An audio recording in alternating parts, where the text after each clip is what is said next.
Hi, I'm Ellie, and as some of you may know, I just bought this 2007 Toyota Hiace to self-convert for van life. Now, there's certainly van lifers out there who go out and buy a brand new van and spend lots of money doing it up. However, I'm on a bit of a smaller budget, and that is why I went with used. There is a bit of a different process you have to go through in terms of buying the van and a few extra steps to do with the renovation process.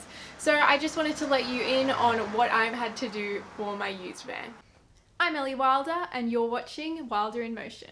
In my search, I came across several vans from the 70s, an abundance of vans from the 80s and 90s, but personally I was looking post-2000 for a few reasons, one of them being the additional safety features, and the other being a slightly less chance of any nasty surprises.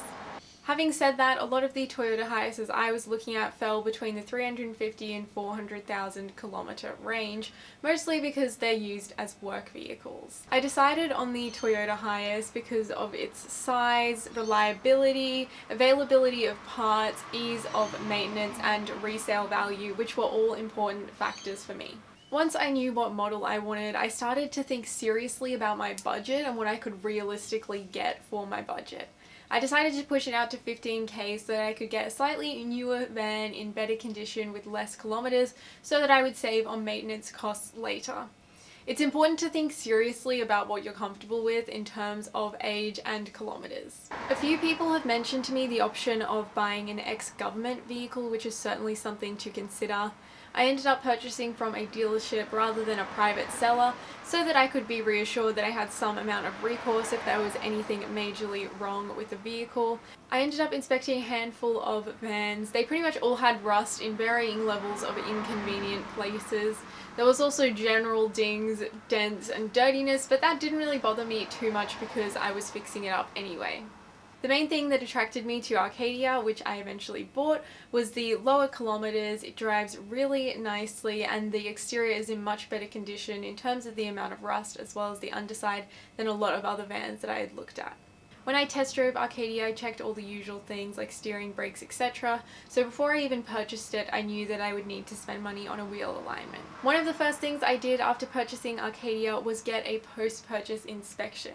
This gave me peace of mind that there was nothing majorly wrong mechanically, and I hadn't expected there to be given that the dealer would have already looked at this, but it did tip me off on a few smaller things that needed doing as well as an idea of what would need replacing at later services. With the mechanics getting the big tick, it's time to get stuck into the conversion, but as I mentioned earlier, there is a few extra steps when converting an older van.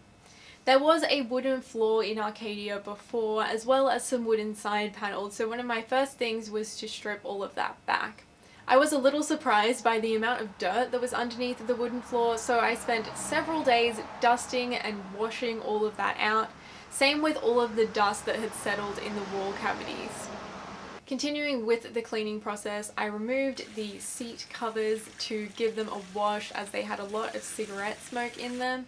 The lower seat covers I couldn't get off, so instead I used a baking soda solution to give them as good a scrub as possible. I also gave every hard surface in the van the once over to clear away any built up grime. Once the van was clean, I could actually see what I was dealing with, and that was a lot of little scratches that had rusted. Luckily, this was mostly surface rust, so it's not as difficult to address, but it does need to be treated to make sure that it doesn't extend further.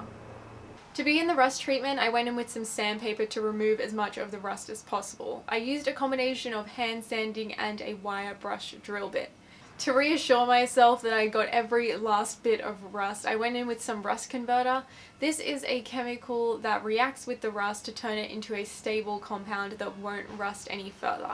I didn't fuss about being too neat with this stage because I'm planning on covering it up anyway. I also had the fun task of scraping silicone that was stuck to the floor. Once the rust converter had dried, I gave it a light sand and taped things up ready for painting. So let me take you through the paint situation in a little more detail. So this is what I'm using, this epoxy enamel metal shield from Dulux, and then it recommends you use this as a primer, which is the edge primer, anti-corrosive metal primer if you've had pre-rusted metal. So I've already gone through with that rust converter, so having this edge primer is just a precaution. Now I'm going over the top of the primer with the epoxy enamel. This is in Gloss Vivid White, and it also protects against rust and corrosion, so hopefully this seals everything in and it will be all protected for years to come.